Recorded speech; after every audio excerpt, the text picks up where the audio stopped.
Hello everybody and welcome back to The First Tree. Now, I'm a little annoyed because I've already recorded this for a second time. The first time was when I did XSplit and it didn't work very well, and then the second time was just about 10 minutes ago or so. And apparently due to some due to some issues that Razer had been having with their software, my desktop audio was not working properly, so I had to go through the entire first level again for the third time and get back to this point. But now we're back to this point, and I believe where we left off was just over there after having gotten the 1 star at the very beginning that required the purple butterflies in order to get up to. And now all we have to do is come up here. This level, or this section of the story is particularly lengthy, but I believe we can get it done in about 30 minutes or so. Last time around, I believe it was 35 minutes. So that should be good. We get some more backstory regarding the main speaker. Get some heartwarming tales as well as some depressing stuff. But I'm not going to spoil anything. You gotta stick around to see that. Alright. Time to head down into the next area. Whee! And I believe there is only one diggable in this area, so we're just going to head right on over here to grab that before we do any exploring in this area. Is there something up there? Ooh, looks like there might be. What do we got? After he drove me home from the police station, I blew up at him, saying how I never wanted to be like him, how I was gonna be someone and leave that hick icebox for good. He just looked forward at the road with tired eyes. I took out that bluegrass tape from the cassette deck and chucked it out the window. In my sage teenage wisdom, I thought I proved the ultimate point. But my dad had a different idea. He slammed the brakes, slowly bowed his head while gripping the steering wheel, and finally looked at me. All he said, like it was a polite request, was, "Make this right." I sat there in silence, fuming, but I eventually got out and combed every square inch of the woods, muttering profanity after profanity. I found it 30 minutes later, near a small waterfall off the road. I went back to the truck, put the wet tape back in, and sure enough it worked. We didn't speak another word to each other the rest of the night. Wow, I knew you were a crazy teenager, but... It's hard to believe, isn't it? It surprises me too. It's like I didn't really know who that kid was back then. I bet my dad thought the same thing over and over. It's almost like he was saying, "Make this right," to himself, more than to me. Yeah, that's kind of a dick move, you know? You joyride around in his beat-up old truck, throwing bottle rockets into people's yards, causing mayhem, and, you know, just being a general nuisance. Get caught by the cops, and your parent and or guardian has to go pick you up from the station. And on the trip home, you decide to be a giant douche by throwing his music tape out the window like it's his fault. But, I mean, it's a childish thing to do. It's something that we kind of expect from children. That doesn't excuse it. Of course not. But it's at least understandable. And I don't know about the rest of you, but I know I had a few instances similar to that. Not necessarily to that extreme, but definitely some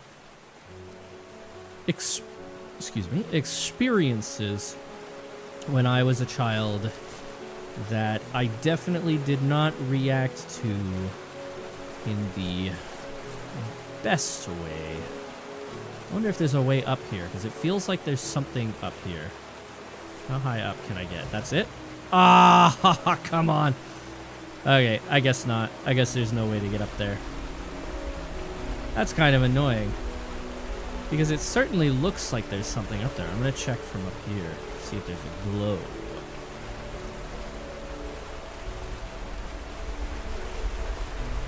Oh, hey! It's the... But I thought the beat-up truck was yellow. The hood looks yellow, but the rest of it looks blue. Huh. Oh well, that's definitely the beat-up truck. I didn't notice that the last time. Or the time before that. Yep.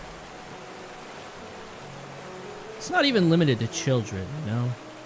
Anybody can do something stupid or do something that they regret or do something extreme in a moment of heightened emotions. It's otherwise known. My friends would laugh about that night and talk about how crazy it was. And I laughed along, pretending it didn't bother me. But it did. I imagined my friends growing old in the bush and able to find that thrill in those godforsaken ice fields. It's like those mountains were a literal wall, keeping me from leaving, where all I would have to look forward to are lumber yards and evening beers. I had to climb over. That was my only goal for a long time. Curse you! I missed it. Ugh. As I was saying, it's called a crime of passion. Though in most cases, what we consider crimes of passion are definitely more extreme than that. I will be right back. Time for a time jump.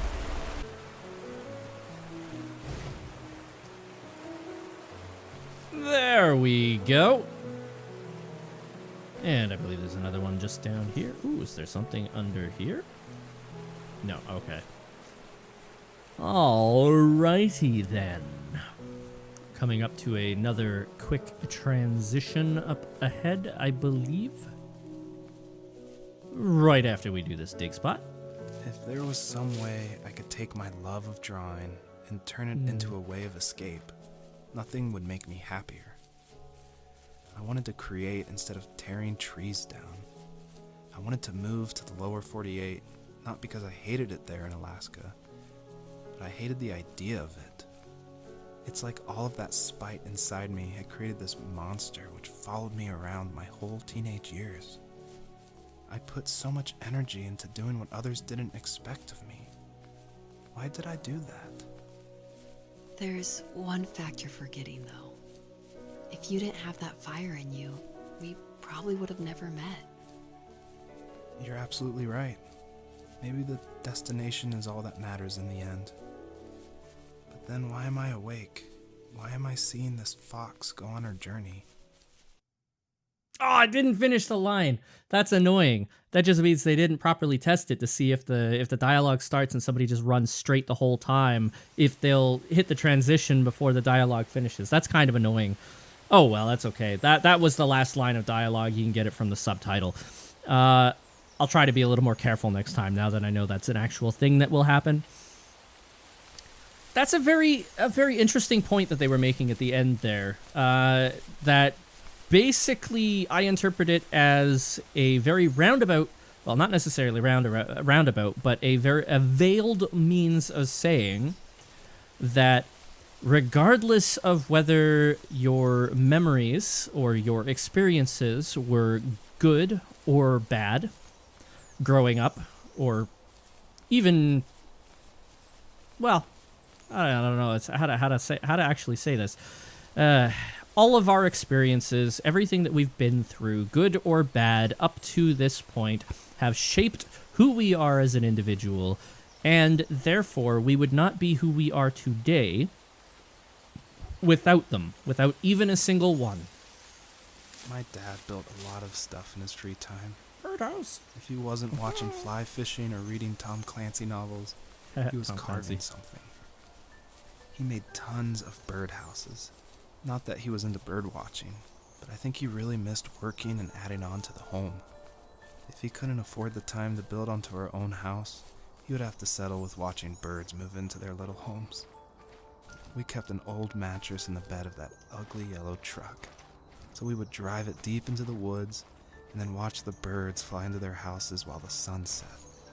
Usually it was accompanied by venison jerky or a cold Coke, but not a lot of talking, which is how we both liked it.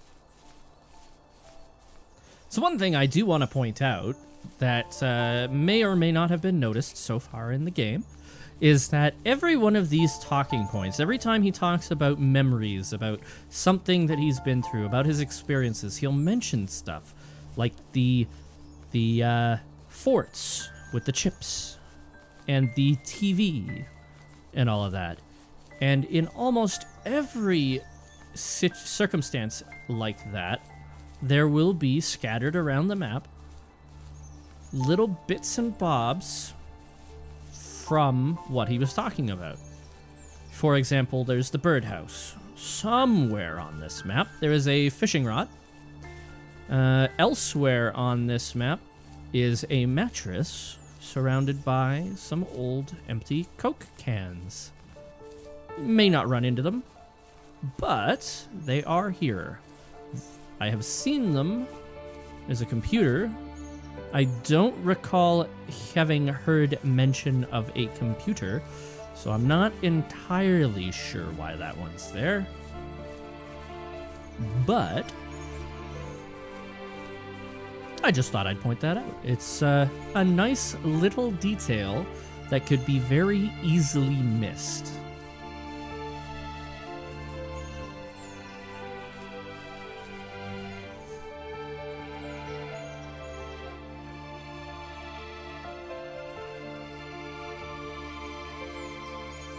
Oh, I love the soundtrack. The soundtrack just does not cease to amaze me. It is so beautiful. Wait, thank you. We were happiest underneath the evergreens.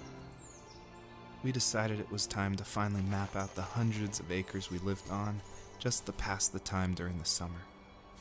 He was only free in the evenings, so I would spend the day wasting time on dial-up internet and sketching, and then we would rush into the woods, pen and map in hand, before evening fell.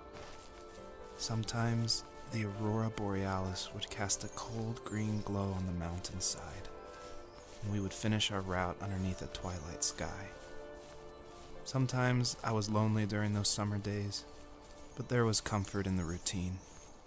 A lot of teenagers aren't looking for the daily grind, though.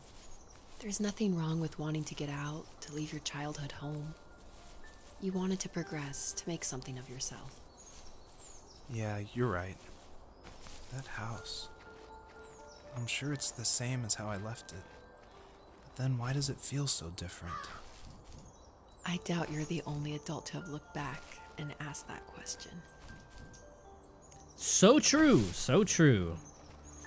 I remember a few years back driving through the town that I grew up in as a kid that, I'm not exactly fond of.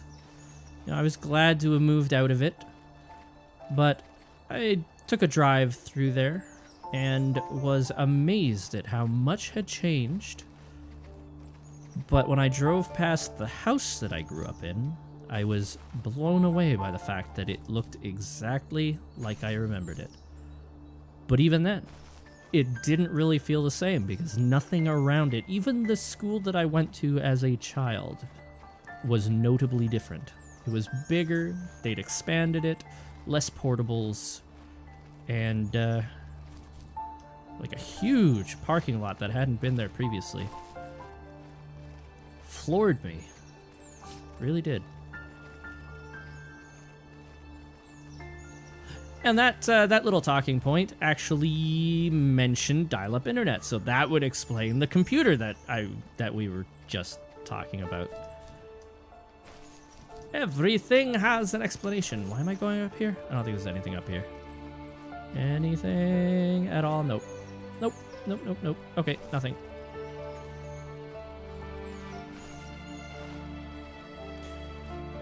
Gotta go this way. The soundtrack really is beautiful. I did a little looking after the first episode, and what I was able to find out about the soundtrack is there is nowhere to buy it, and the reason for that is due to some licensing issues. Instead, if you want to listen to the soundtrack, you can actually find the whole thing in a nice, easy, beautifully packaged Spotify playlist. So you can go to Spotify and find the playlist and watch it on there. So we have to find, let me on. We have to find 3 of these on this map. Gotta time this right. There we go. Gotta find and activate 3 of these rocks before we shall be able to progress to the next area.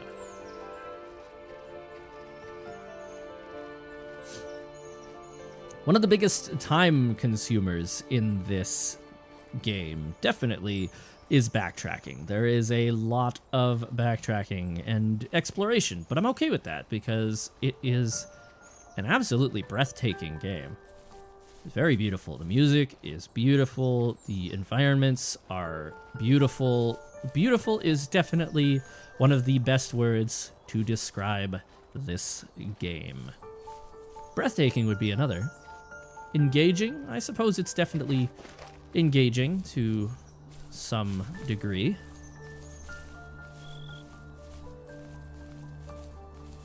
Now, I can't remember where the mattress with the pop cans is. Somewhere. Somewhere. Wait. I think it's actually up this way, which is okay because we have to go this way anyway. We might come across it on our way back to the main path.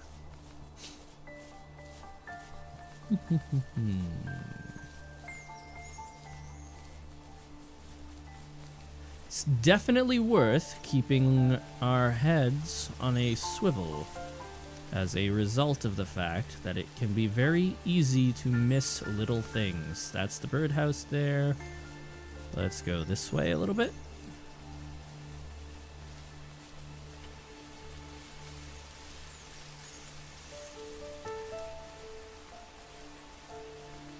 I think the mattress might be on the other side.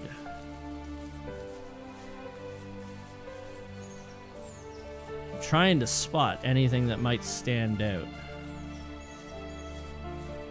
Ah! Here is the fishing rod. I knew we'd find that somewhere.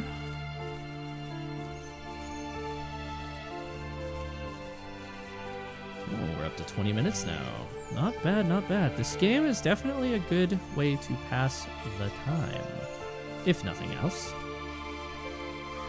Back to the main path. We're gonna skip that one for now because that's actually the way we need to go. But the path is blocked until we have activated all 3 of the stones. Instead, we shall come over here, grab these 3 stars,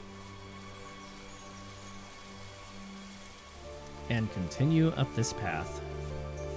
I believe the mattress is over this way.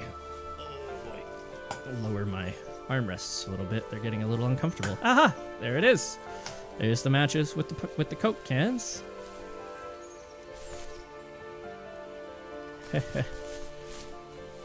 It's really a nice touch. It really is a nice touch. Oh, what do we got over here? It's a nice touch being able to see all these little pieces of the memories that he's talking about just scattered around the landscape. Ah, drafting papers. I believe it was mentioned before that, or alluded to before, that the main speaker originally wanted to be a lumberjack, or in the air quotes lumberjack, carver, or maybe actually a lumberjack. But as the story has progressed, we have learned that ended up changing, that instead of destroying things, he wanted to create things. And every little piece of information that we've gotten so far, that I can recall, has pointed towards being a builder. And those drafting papers definitely do point towards that. We have a tent and bedroll over there. Let's drop down over here. No falling damage, thank goodness for that.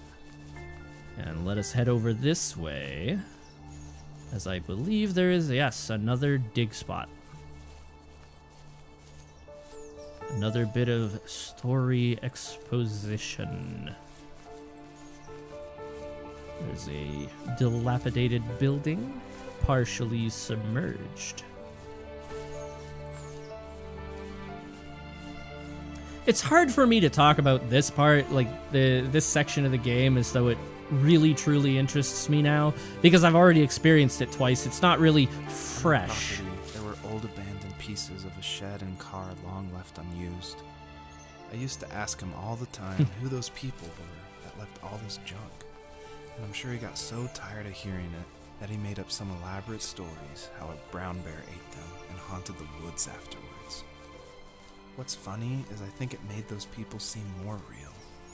Growing up thinking they were still hanging out, like they couldn't say goodbye.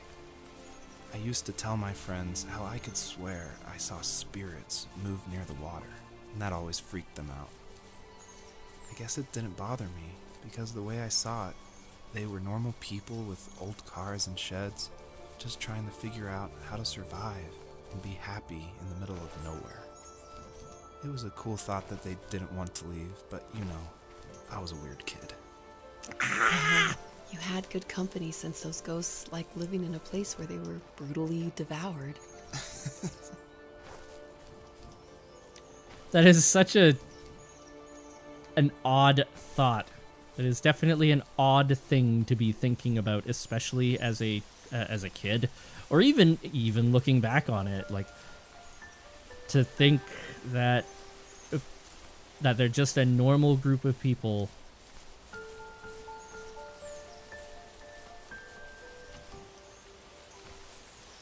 Odd ghosts. Gotta love them.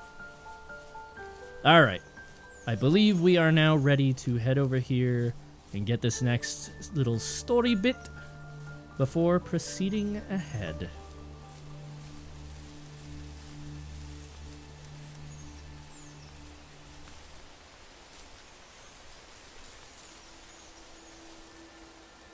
Even at my most distant, at the times when I detested him the most, he kept reaching out. For a year straight, he asked me every week when we were going camping. I thought he was just dense. Eventually, to shut him up, I agreed. We carried out the worn lawn chairs from the garage and set up a cinder block campfire at the site we'd always used behind the house. We walked down the mountain path, talking in the warm sunshine we only got a couple months of the year. Those 3 obsidian rocks shimmered alongside the shore, almost like sparklers pressed against a dark window. I'll never forget that wet stone on my feet, or how those massive mountains looked even bigger in the lake's reflection. I felt small, but grateful. As the sun set, my dad found something I hadn't seen for a long time. The tree where I'd made my first carving when I was 6. I hadn't even carved it. My dad had helped me, but I still called it my tree. Something about seeing my name there made me open up, and we talked about everything that night in that old camouflage tent. I told him how much I loved sketching and design, and how it would be a dream to study architecture in Seattle. I told him how I didn't get along with my friends much anymore, but that I didn't mind being alone. He told me he was there for me, and he joked that if all he had to do was write my name on a tree to finally get me to talk, he would have left me carved logs with novels on them in front of my room every morning. I don't know why it took me that long to realize it, but it was then I knew how much he had sacrificed for me. That's so heartwarming, I suppose, would be the word for it. I find it very... I find it really quite interesting how everything ends up being tied together. So the carving with the carving knife, the lawn chairs and cinder blocks from the first zone, the tents and bedroll that we've seen in numerous places, like everything gets tied together with these little bits of story exposition. I really like the way they've done that. It's a great way of visualizing these storytelling elements that they're using in this game.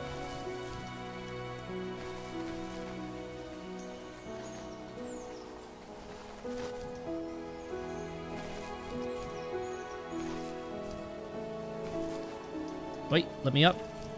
Some of these jumps can be hard because you can't actually jump, and it can be tough to move if you're not standing on flat ground. Ah! And because these bits of root are rounded, it can be tough to align yourself properly so that the game thinks you're standing on flat ground and will let you jump. Oh, come on! See, I'm mashing the jump button, but it won't let me. It can be a little bit frustrating.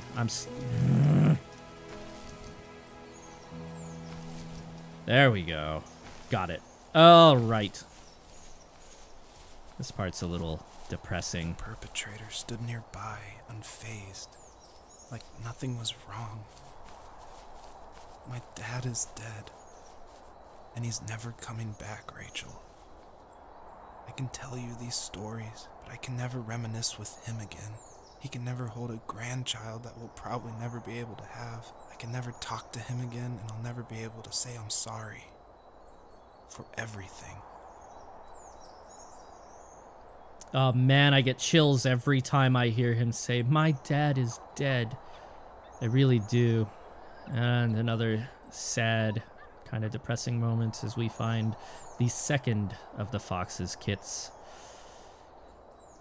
And a rather ominous-looking wolf looking over.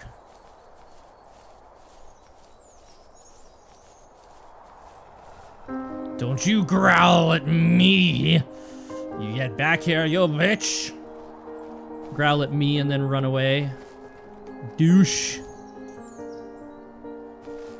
Alright, we'll try to get all of these stars as we descend. And the beautiful soundtrack kicks up once again.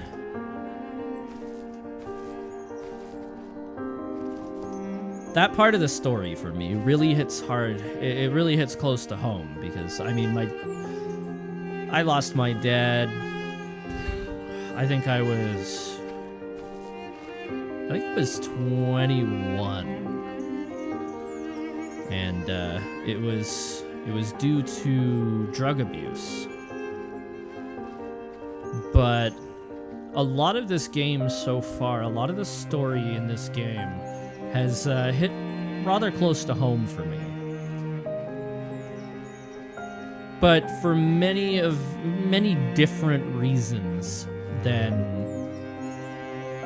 what has actually happened in the game. Like for me, it was just growing up was tough. Lived in a kind of an abusive household situation. But even considering that, I know looking back on things that my dad was doing his best. He didn't necessarily make all the best decisions, far from it, but in the end, he was doing what he thought was best to try and raise my brother and myself, to provide for us.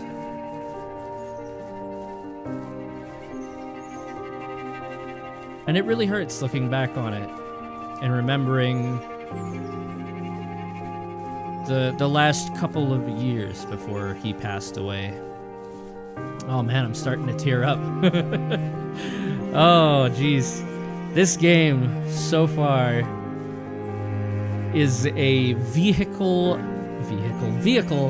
for personal inflection. Is that the right word for it? Soul searching, looking inwards. Yeah, inflection, that's the right word. It's brutal. It's killing me from the inside out.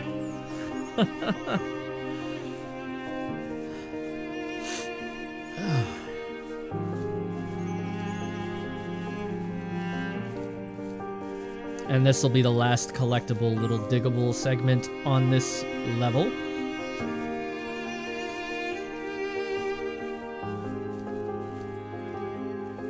I need to go to bed. I just can't talk about this anymore. Good night. That is such a depressing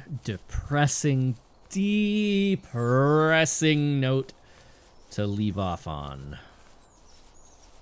It really is. That is one heck of a way to end an episode.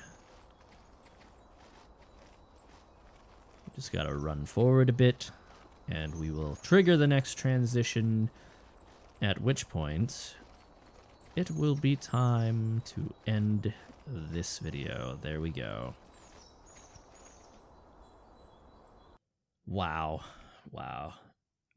I've seen that part 3 times, and it still hits me hard. This next level is beautiful, but I haven't seen it yet. It is absolutely breathtaking. This is stunning. But we gotta exit here because the next bit of story will start right away. And we want to save that for next time. Thank you everybody for watching. I hope you found this video entertaining. If you did, give it a thumbs up. If you didn't, give it a thumbs down. If you haven't already and you want to see more videos like this in the future, feel free to hit that subscribe button so you will be notified the next time I upload a video. Hit the bell icon if you actually want notifications themselves. And I'll see you guys in the next video. Bye-bye.